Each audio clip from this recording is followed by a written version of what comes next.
Espionage. Right? You're not allowed to give money or guns to terrorist groups. Ask Hamas how that's working out for them. Because the President of the United States continues to sign $440 million worth of money over to the Palestinian Authority unity government, which includes Hamas and Islamic Jihad, State Department-sponsored terrorist organizations. And the State Department has sided with Hamas, with the Palestinian Authority, with Islamic Jihad, called on Israel for restraint against terrorist groups that kidnap young Jewish boys and then proceed to murder them. They're doing this now on the basis of this Palestinian kid who tragically was killed by Jewish extremists. There is a vast difference between the two sides. There are no streets going to be named after these Jewish pathetic pieces of human refuse who engaged in this conduct. They're going to be prosecuted to the full extent of the law. Every Jew who watched what happened on Sunday when this arrest took place and all this came out felt sick to his stomach. They felt like vomiting and never stopped vomiting. That was not true on the other side. When these 3 Jewish boys were killed, Hamas was celebrating. They ran ads in their newspapers showing these 3 Jewish boys as dead rats.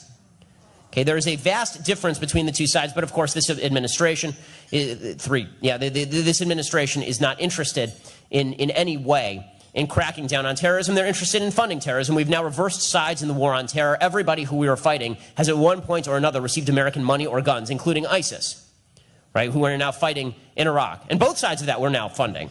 Right, Iran, we've relieved the sanctions on, so they're taking over the southern half of Iraq, and ISIS is taking over the northern half of Iraq because we funded their allies in the war against Bashar Assad, who, it turns out, we're now going to fund to fight ISIS.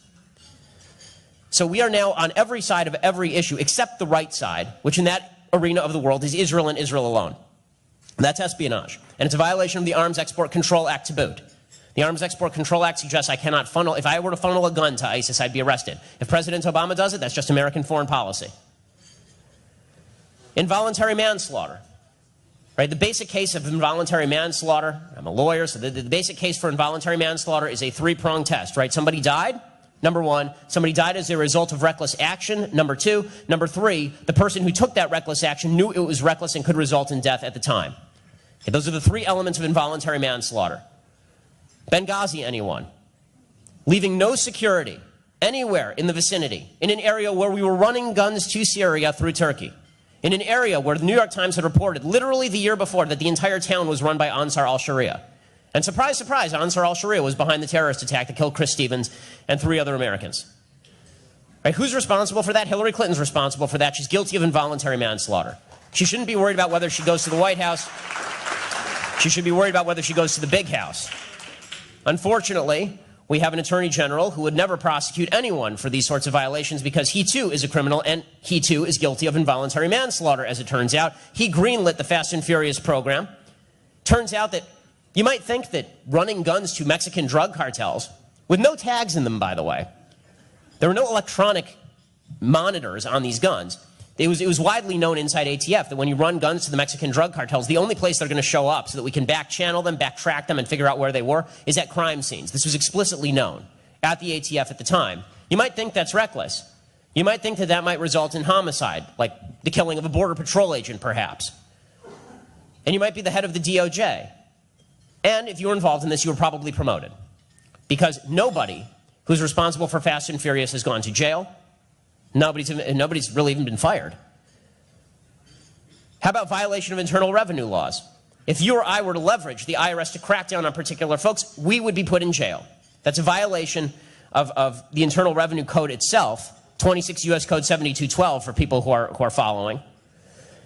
It's also a violation for politicians and for politically motivated bureaucrats to get involved, and this is a violation of the Hatch Act.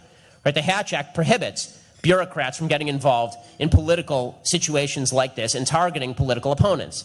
It's a violation of law. But it's a phony scandal, according to the President of the United States. You want to know how corrupt and criminal and nasty this administration is? John Eastman runs the National Organization for Marriage. I'm sure some of you know of John. John's National Organization for Marriage is obviously a pro-traditional marriage organization. This administration is anti-traditional marriage. And so the IRS leaked the confidential tax information, including donor information, about the National Organization for Marriage, which is a 501c3, which means their donors are confidential. They leaked their entire donor list to the Human Rights Campaign, which is a gay advocacy group. Now, they used a middleman in order to do this. John's group, National Organization for Marriage, sued the IRS. The IRS acknowledged that they had, in fact, leaked this material and signed over $50,000 of your tax dollars to the National Organization for Marriage. Now, what John did is John said, okay, fine. You know, we'd like to find out who particularly at the IRS did this. Let's trace this back up the chain. Who decided that it would be a great idea to hand over confidential tax information to political opponents? Right? Who decided that would be a great idea? So they said to Eric Holder, why don't you prosecute the middleman, right, who had received the confidential tax information and distributed it in violation of law? Why don't you prosecute him? Eric Holder said, no one will be prosecuted for this.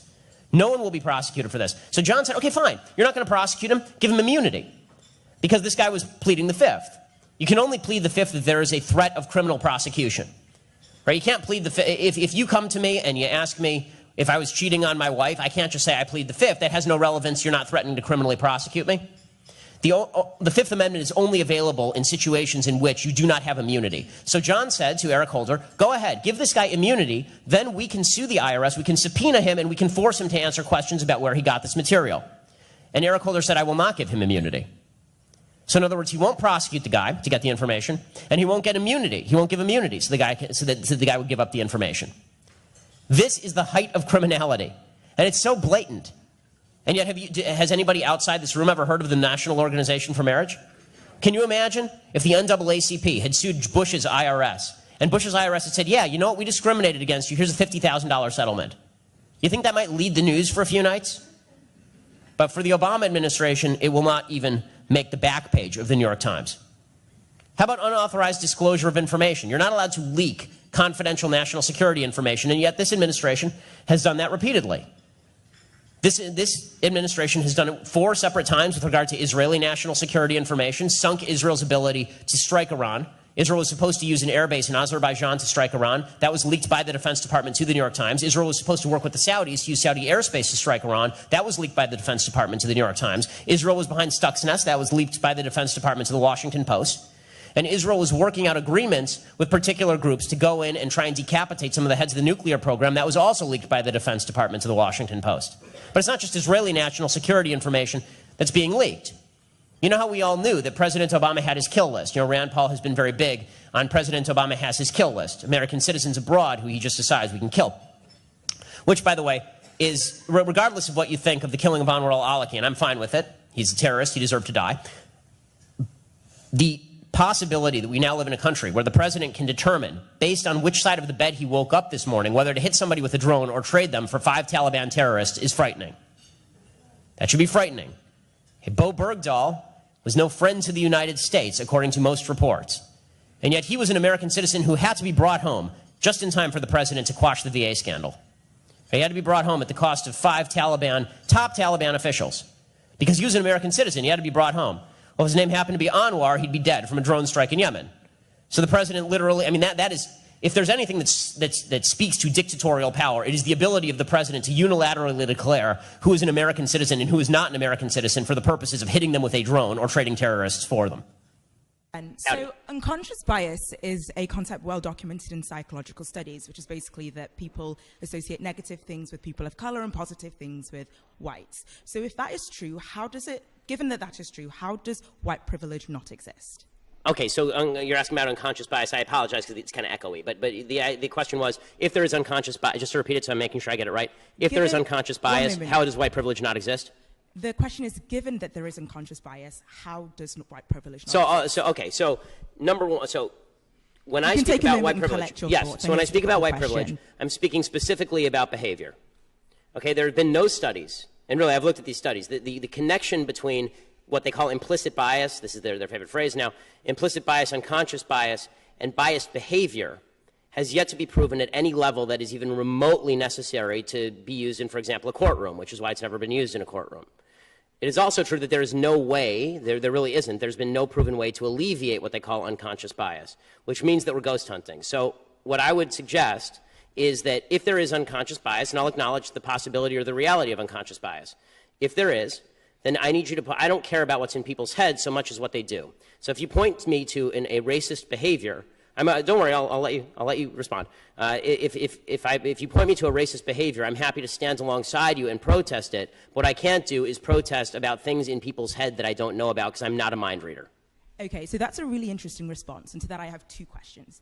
Firstly, what I've heard you say that this is something that, you know, the way people think doesn't affect their behavior.